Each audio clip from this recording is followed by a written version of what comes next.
Hi everybody, James here. Thank you for tuning in to another episode of Entrepreneur Monday. Today's episode, I have my wonderful friend and mentor, colleague, mother, auntie, grandmother, whatever you want to call her. She is here today, Miss Wanda Peyton. How are you today? Oh, I'm great. I'm great. I'm honored to be here. Thank you for inviting me. Thank you for coming. You come to all my different shows. I'm having a podcast, on the James show, on this show. I appreciate it. Yeah. Thank you. Yeah, I'm honored that you continue. This is my second visit. So This is very cool. Thank you. I appreciate that. I wanted to bring you on specifically to talk about this wonderful book that you have written, My Back Was Against the Wall.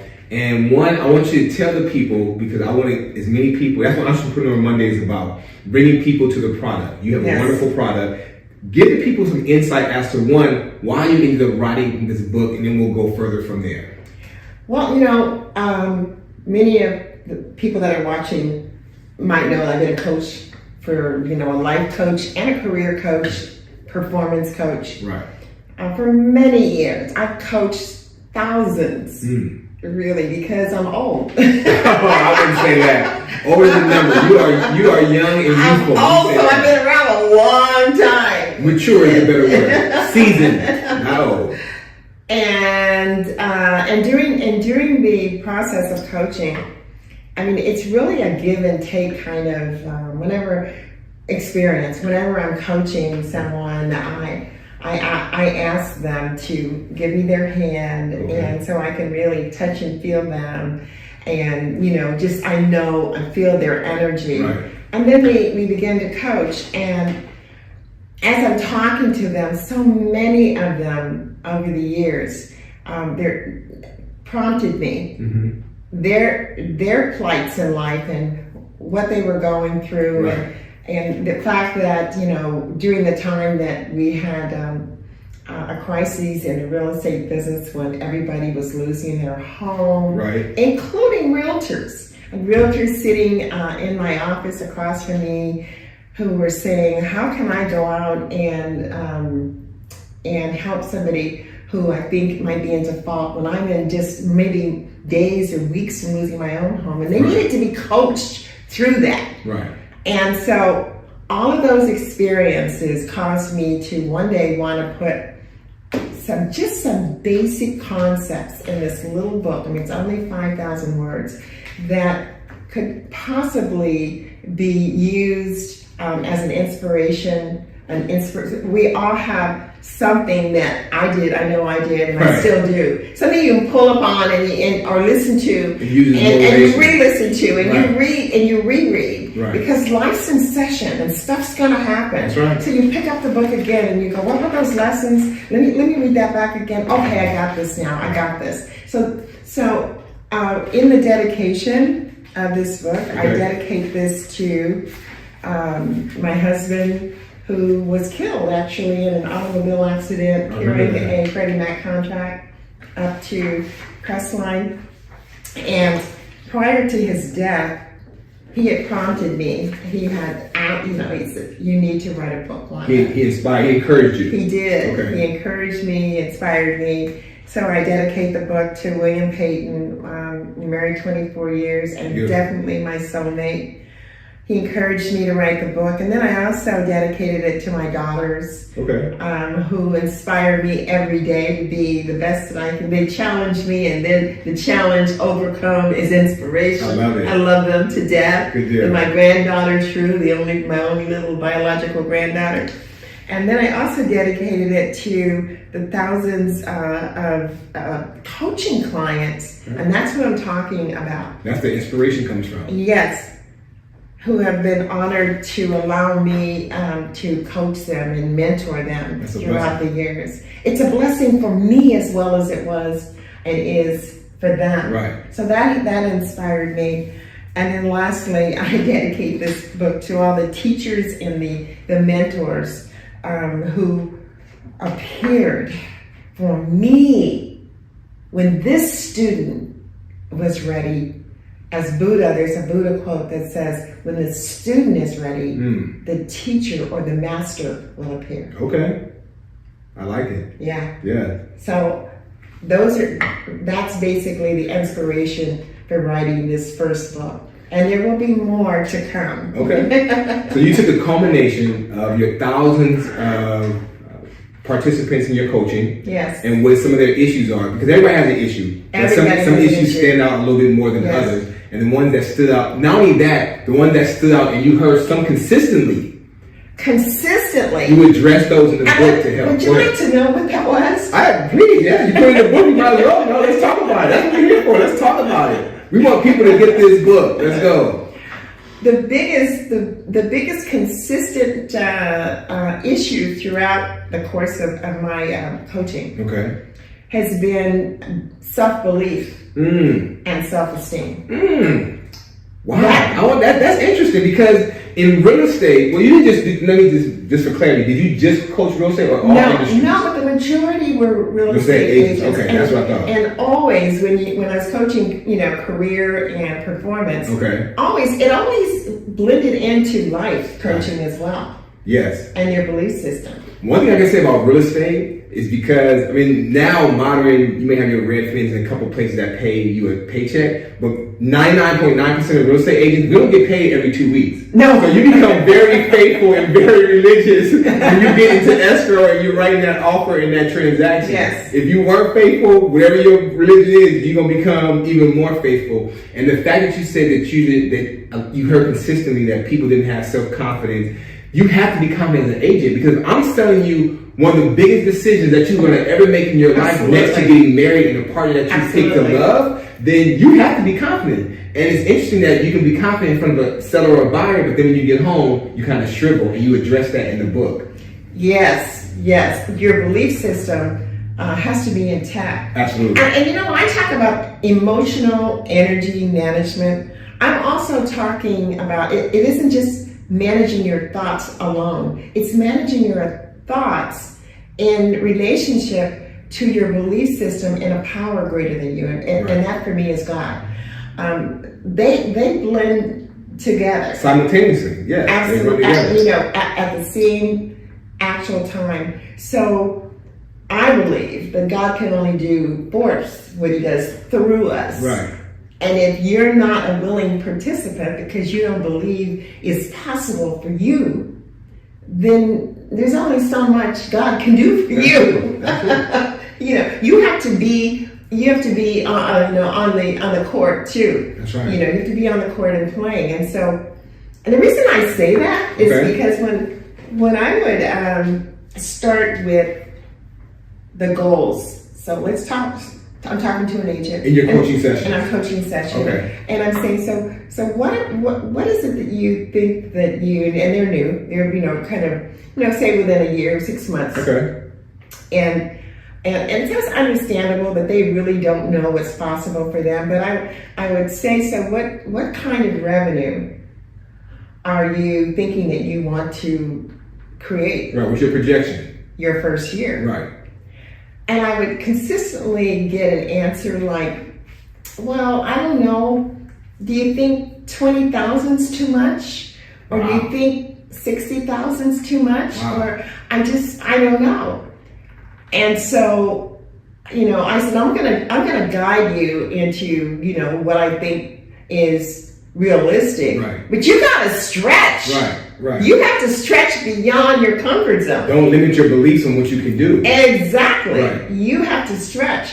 So I would have to, I said, look, I'm not trying to talk you into setting goals that you don't believe that you can reach. But let's start with, let's break it down into 12 months, then quarterly, then weekly. Right.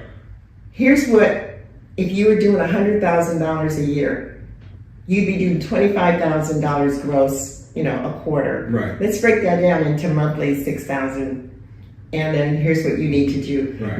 Now, I can tell you what you need to do in order to generate that kind of income. Right. Starting with prospecting, because because it's a numbers game. You've got to be willing to do what it takes. Put the work and in. be consistent. Right. But more than that, you have to see yourself. That's right. Already at the 100,000. You gotta have that faith. You gotta see yourself there, and then we can fill in the blanks as to what you need to do. Right. Then I need a commitment from you. You're going to do it. That's the key. What's the commitment? Because if you're not committed to anything, then you can't make it work. That's why a lot of relationships don't work. Exactly. Because they're not committed, or they're partly committed, so they partly work. You have to be committed to your goal Totally. and your focus in order to make that objective And work. what does that mean?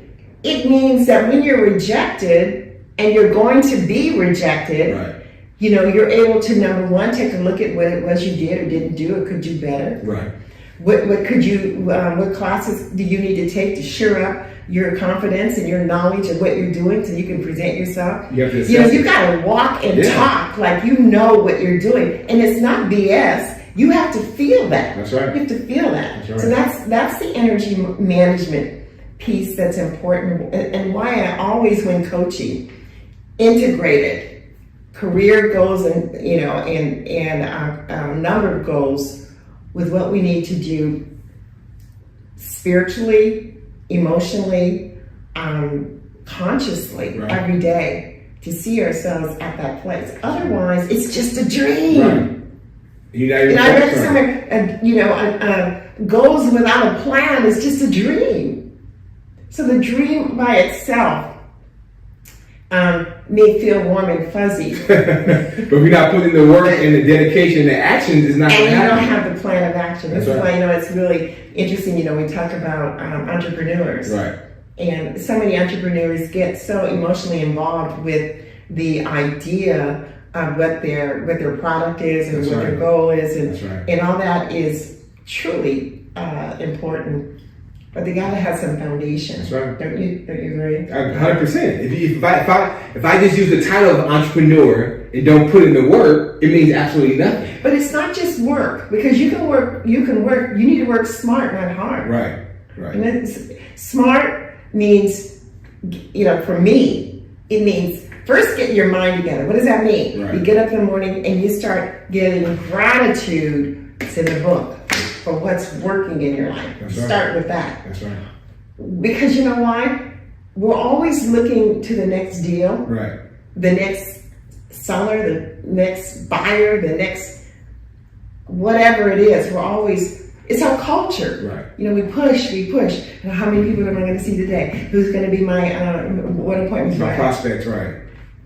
And though it's a really interesting mix, though that's important, the first thing you have to do is for me at least, is you have to get your mind and your emotions Speak on emotions, right.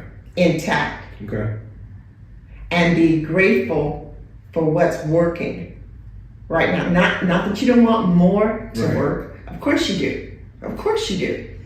But what's working now? Right. And focus on that. And my favorite thing, my girls hear me say it all the time. When something goes wrong or there's a challenge, I always say, okay, within the framework, picture yourself a picture frame. Right. Within the frame of what just happened, what was the highest and best thing that occurred? Okay. Okay, I was late to an appointment.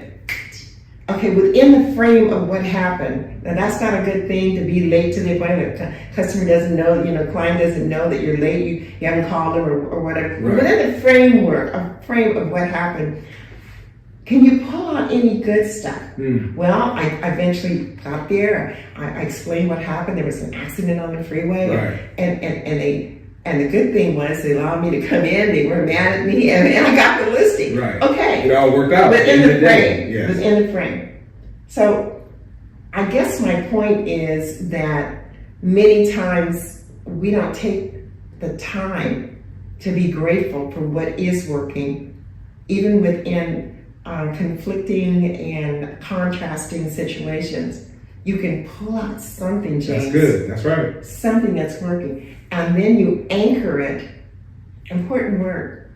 You anchor it by writing it down. Sit on the best part. I use an online journal called Penzu, Penzu. Okay.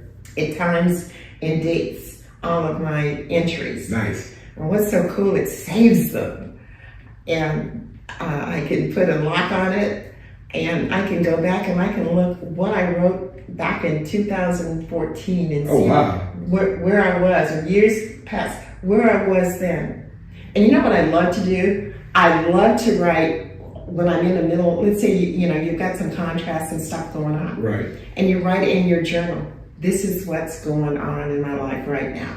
Da da da da da. Whatever it is, I'm having trouble in my relationship, or the children are acting up. Yeah. So on to whatever the situation is. Whatever it is, you write it down. And I don't know what the answer and the solution is. You're writing this down, but I know that there's an answer. Right. And I know that to the degree that I align my finite mind to the infinite mind, I too will know what the answer is. I love that. And then you leave it there. And then you do something else I call an evidence journal. As you start to see the problem unfolding and solutions coming to you. And maybe the other individual comes to you and says, I'm sorry, I didn't mean to say that, or that wasn't working. I don't know what was wrong with me, or whatever the solution. You see the pieces coming together. You go back and you journal. Today they said they said this, they said that, and you give thanks because you can see the answer and the solution is manifested. Right. The flower is blossoming. And then the gratitude journal. After it's done, everybody's together, the solution has presented itself. And this is so true in difficult escrows. I've used this so many times. Okay. When the buyer and the seller could not come together on maybe repairs. Seller said, no, I've already done enough. Buyer said, I need to have this done, or I'm not going to close escrow. The other agent was involved, and you're involved, and everybody is not on the same page. And I go into my journal and I write down what's going on. I don't spend too much time on it, but I just kind of outline it so I can remember what the problem was. And then I turn it over. I get in that meditative place where I know and I know that I know. I know and I know that I know. I know and I know that I know. That's right. There's an answer. Right. I don't know what that answer is as I sit here. There is one. But I know that there's a power greater than mine that already knows the answer. That's right. And to the degree that I align my mind with that mind, I will know the answer. And then I release it. I release and let go, and I use affirmations during the day. There it is. So we all need a journal, sounds like. Well, that helps. I'll write it down or figure it out one way or the other. Well, because the mind is tricky. Yes, it is.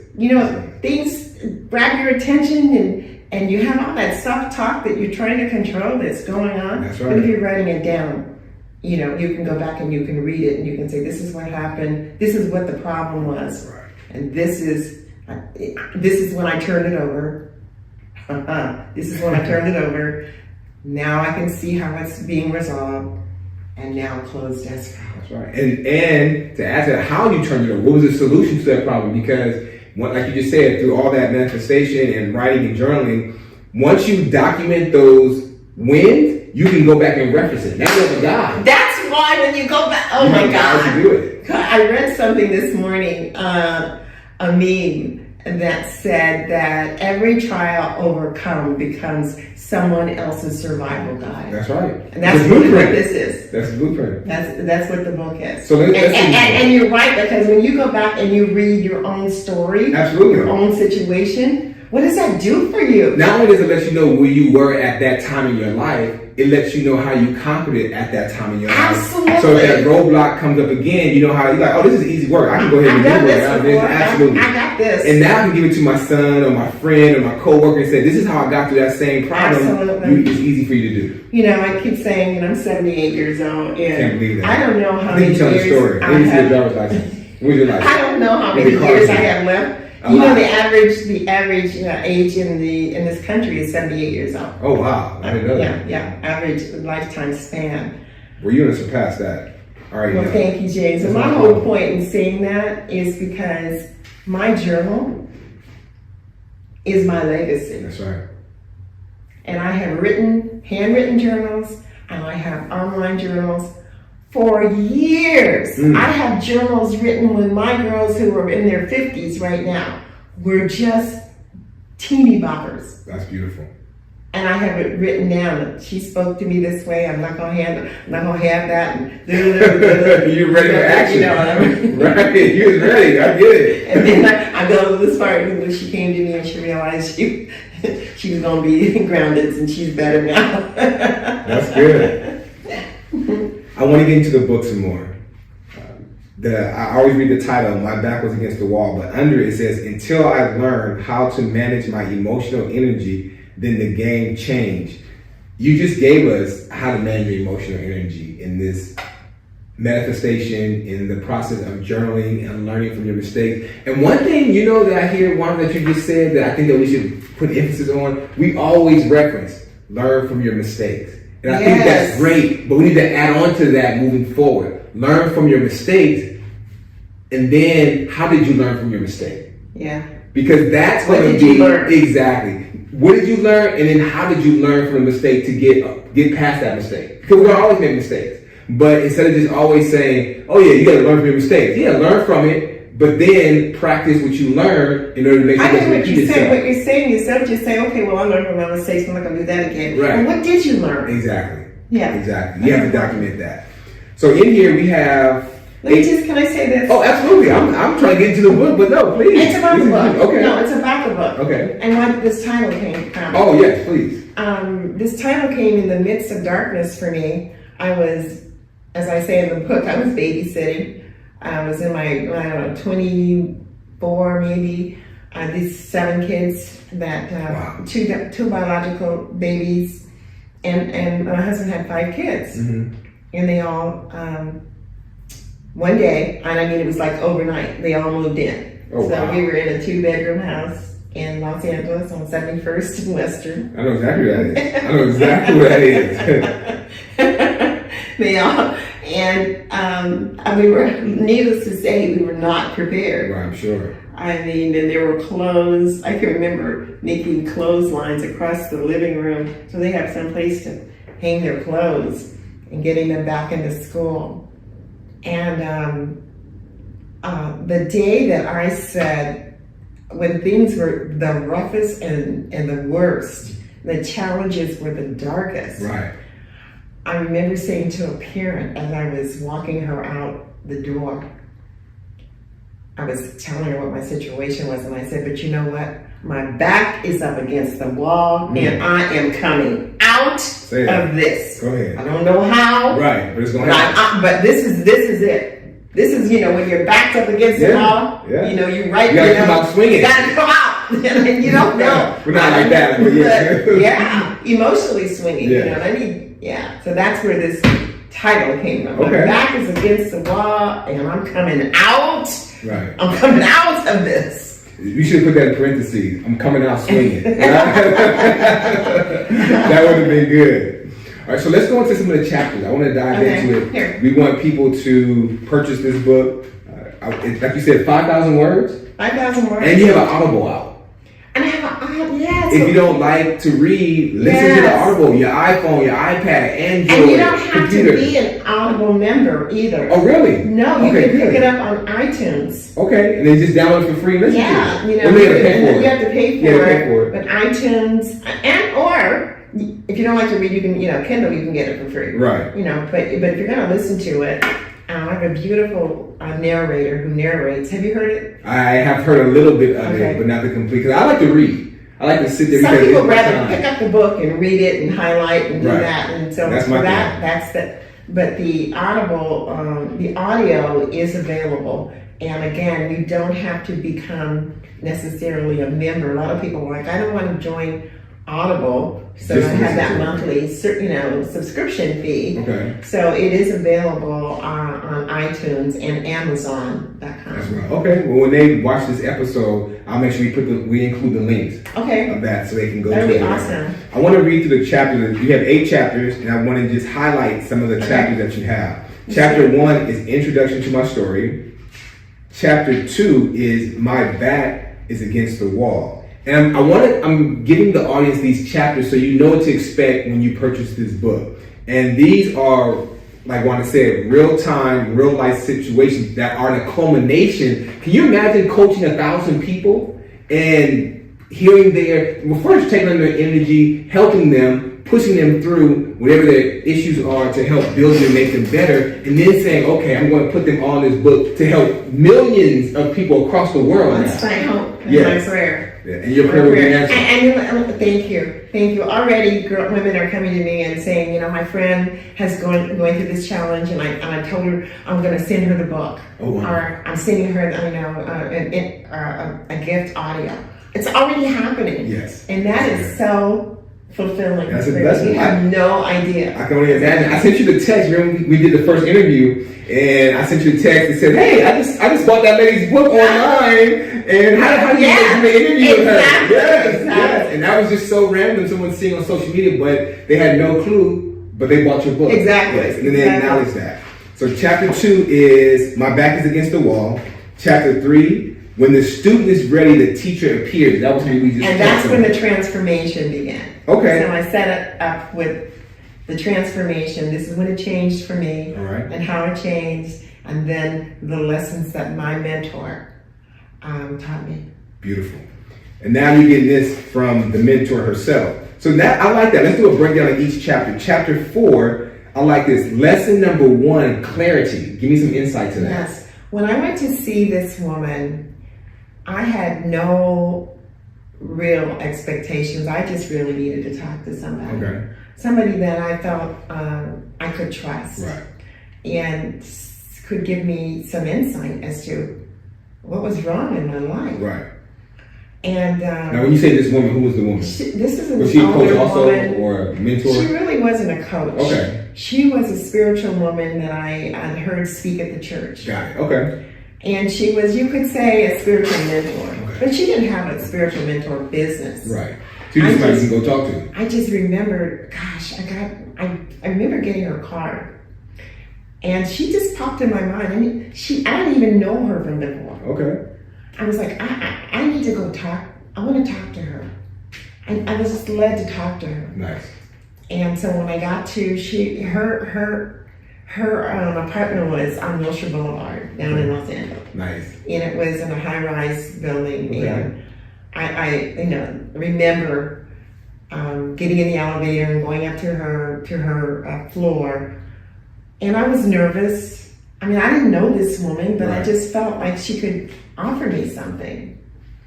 And so when I got there and she invited me in, and I don't know, I looked in her eyes and somehow it was calming, and she invited me in and offered me a cup of tea and had me sit on her big white comfy couch.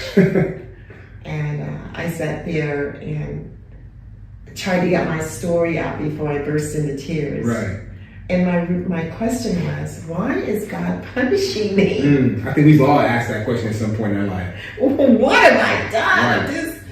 I'm just, trying to mother these children, and I'm doing the best I can. And why are so many things going wrong? Like I say in the book, and I heard Les Brown say this one time. He said, "It seems like I'm either coming from a problem in the middle one or on the way one." Right. What? Why? And I'm only 20. I'm not even 25. Right. So she's the one that sat me down immediately. We paused, and she said, God is not punishing you. The universe is not punishing you. But if you think you're a victim, you become one. Wow. You become what you feel and see yourself as being. And she said, if you want things to change, Wanda, in your life, you're going to have to begin to see yourself beyond your circumstances, your current, present circumstances. Teach that. And she's telling me this, and I'm like, how do you do that? Right. You mean the blueprint. Tell me about it. Talk to me. Right. Is that even possible when so much is going wrong? And she talked a little bit longer about the power of thoughts in creating events, circumstances, and situations in our lives. Wow. And by the time I finished with her, I had to go get my kids. They were still in elementary school. One was at the babysitter, wasn't even in school yet. I'm driving home, And I'm saying to myself, so I'm the reason for all my problems? Me? Am I the problem? They had that son of a TikTok. Am I the problem? I'm the problem. I'm my problem. Right. It's me that is causing this. Really? Right. Let me think about that. Right. It gives you some self-realization. possible? Yeah, I get it. But it seems like it's probably true. Because everywhere I go I. Right. Everywhere I go I. So that's a consistent denominator, is that I am going into all of these problems, and so it gave me something to ponder, but it wasn't enough. And she said, knowing that I had no money to coach, to pay for her coaching or mentor. If we began to coach together, if you would like to come back, and we can continually call it coaching. Right. And come back and talk. I'm not going to charge you. Wow. If you promise me that once you really embrace these concepts and you see your life beginning to make a shift, that you will pass these principles on to someone else. And that's what you did. And that's what I've done my entire life. I love it. So this is the combination of everything. And that's just chapter 4. We haven't got to chapter 5, 6, 7, 8. I love that. Okay, so chapter 5 is our innate power. Break that down a little bit for me, the innate power. Well, you go back to the first one was clarity. So I didn't talk about that, but I'll just quickly say the first lesson that she taught me was, in order to know what you do want, you have to clearly identify what you don't want. Got it. And will not accept any further. Okay. In my case, I did not want all of this limited thinking and all of the situations that was caused by not having enough money and the conflict I was having with my mate. And so I could list, she said, list everything that you don't want. Right. And on one side of the paper. And then that will give you clarity to write down what you do want. Right. So what do you want? I want to be able to take care of my family financially. I want peace in my home. I want my home to be organized, and I want the place that we call home to be pretty, and I want to have money to buy furniture and put food on the table. These are the things that you want. That I want. Okay. And I want more than anything, I want peace of mind. I want peace of mind. I want to know that I am in that spiritual place where I'm growing spiritually, and peace of mind leading to joy and happiness. Okay. And that's the clarity. And that's the clarity. I love it. All right. So we're on chapter 5, our innate power. Break that down a little bit for the innate power. So then what she said was, so what you have to realize is that you're not trying to go after power. Right. You got the power. Got it. The software came with your birth. You just have to load it. You just have to load it and use it. Yeah, and some of us don't realize, like, oh damn, this was in the package? I didn't realize that was downloaded the whole time. They didn't know. Exactly. Yeah. Exactly. So we have to get that done. And so we I write about when Marianne Williamson, which I think I quote her here. Okay. When she says, our biggest fear, I think it's here, our biggest fear is not being, I don't want to misquote her, but she said our biggest fear in life is that we don't realize our power, our beauty, that we are made in the image and likeness of God. That's right. Who are we not to be beautiful? Who are we not to be famous? Who are we not to be wealthy and abundant and prosperous? Who are we not to be? That's right. And the more that we are, we give others, when our light shines, we give others encouragement to allow their light to shine. That's right. Help one, lead one, bring one, teach one, all of the above.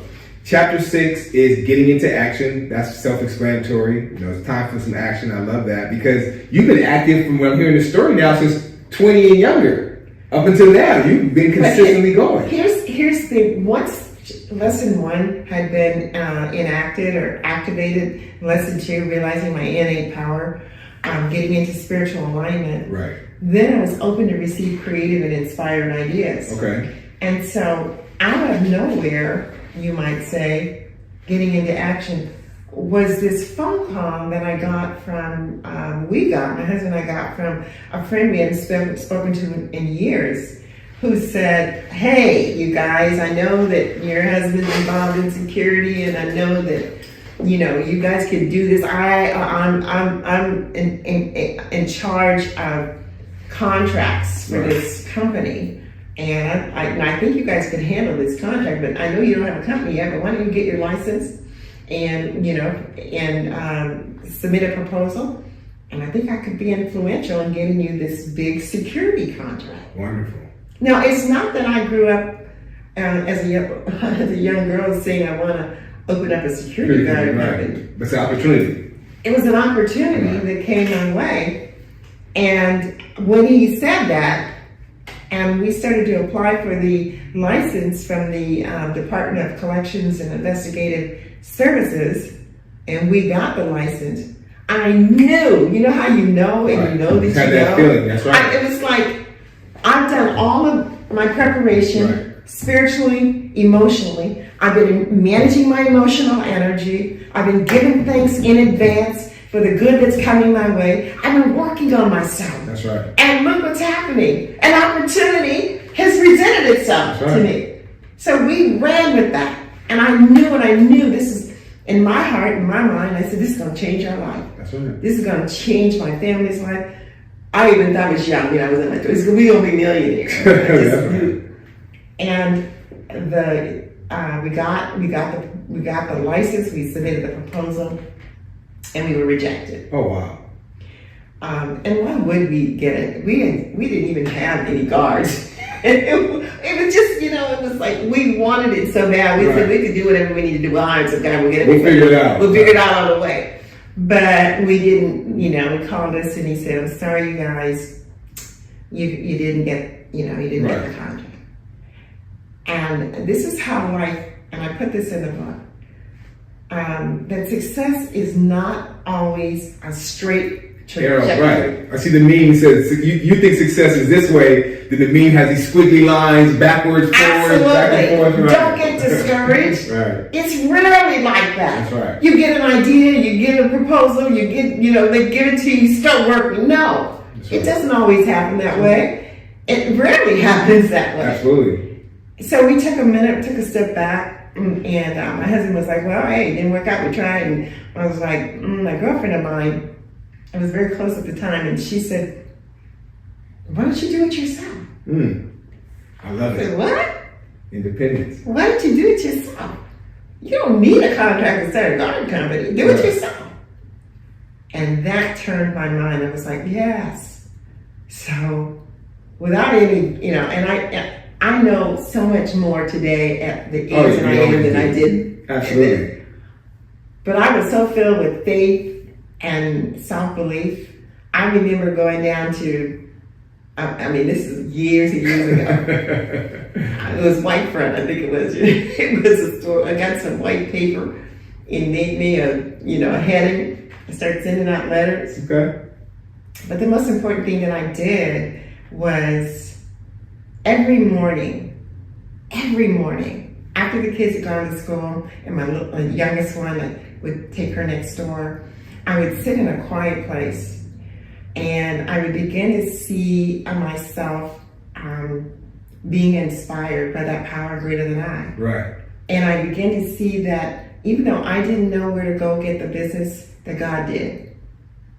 And that I was being divinely guided to those places. Right. And I would close my eyes and I would see myself there. And then I would get in my car, my station wagon, and I would go driving, and I would go down Western, I'd go down Broadway, and And I would play these tapes over and over again that, that kept me motivated and inspired, because that self-talk was trying to hit me. And they said, well, my mind would say, why don't you stop here at that bank? Oh, well, I don't know. They probably already have guards. Mm-hmm. I'd go down, why don't you stop there? I ended up at a church on the east side of town. And there were a few cars in the parking lot. And something said, go in there and see if they might need security guards. So I went in and I walked up the stairs, and they invited me in, and the receptionist, and I said, I'd like to speak to the pastor if he's in. And I'm like, who is this lady? Who are you? Right. She said, sit down, I think he's here. So I sat down, and in a few minutes she invited me in. And I sat and I told him who I was, and that we had a company, and that I felt like every church should have the security that they need in order for their parishioners to worship. And I didn't know if they needed services, but I was here to offer my company. Right. And then I walked out, which was, 30 minutes later. I had my first company contract. Yes. I had my first contract. I remember, because I walked downstairs, I remember running down the stairs and running to the phone booth, because we didn't have something. And I ran to the phone booth, and I called my mom, and I said, Mom, we got our first security guard contract. She said, but you don't have any guards. I said, I know, we're going to have some now. We're going to have some. By the time the contract starts on Monday, we'll have some guards. Right. But I said, Mom, here's the thing. Do you know what I've done to prepare myself for this? You know the work I've done on myself? Right. Don't you know that if that works for anything, it works for everything? Absolutely. It works for everything. Right.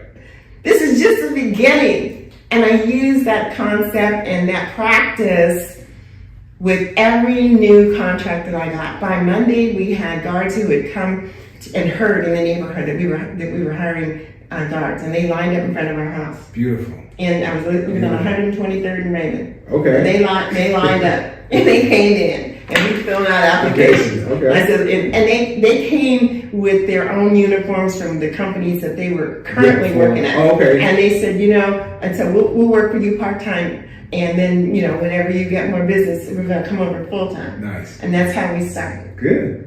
And how ironic that you get your first contract in the church. And you're talking about faith and sitting in advance and putting in the work and the spirituality. Yes. That's not coincidence, I don't think. But I that's hadn't even thought about that. Yes, that's the first contract. And the pastor says everything goes, you pass all these banks, you go to the church, and the church says yes, and that gets the ball rolling. Exactly. That's a blessing.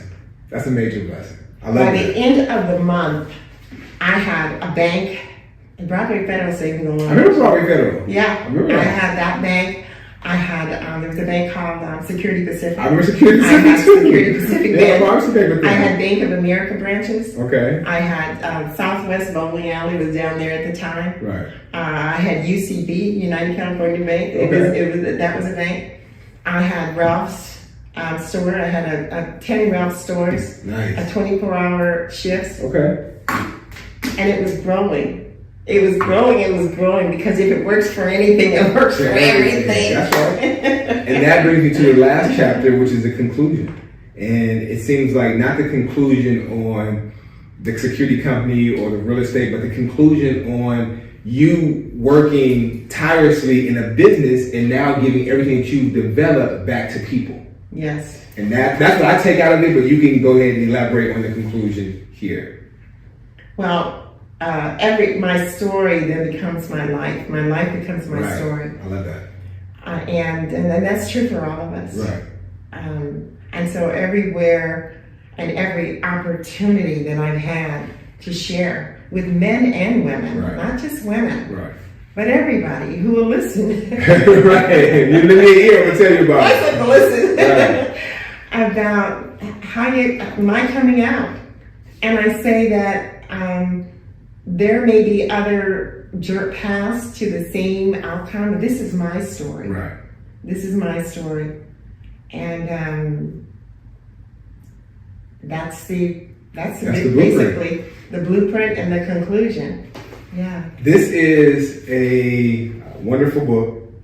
When we talk about the blueprint, this is a blueprint. This is a cheat code Let me just tell you that. Not that you're going to cheat the experience or life, but you're going to be able to know how to overcome and get past all obstacles.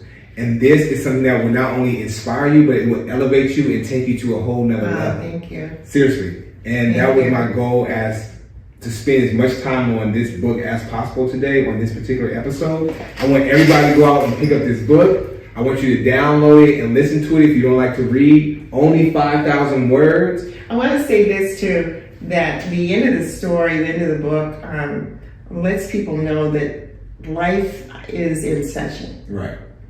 And even though the business was going well and we were expanding, it wasn't too long after that my first husband died. Oh, wow. He had a cerebral hemorrhage, and our marriage was not doing well, and he was in his apartment and he died. Sorry. And so, learning to handle life on life's terms, it wasn't that everything turned out to be rosy because I went into business, but I had the blueprint, even during that time, to get through that situation and be there for my children. There it is. And his children. That's beautiful. And this is the blueprint. So you get the blueprint from the blueprint. You get the blueprint from the engineer. That's what this is. You get the blueprint from the engineer.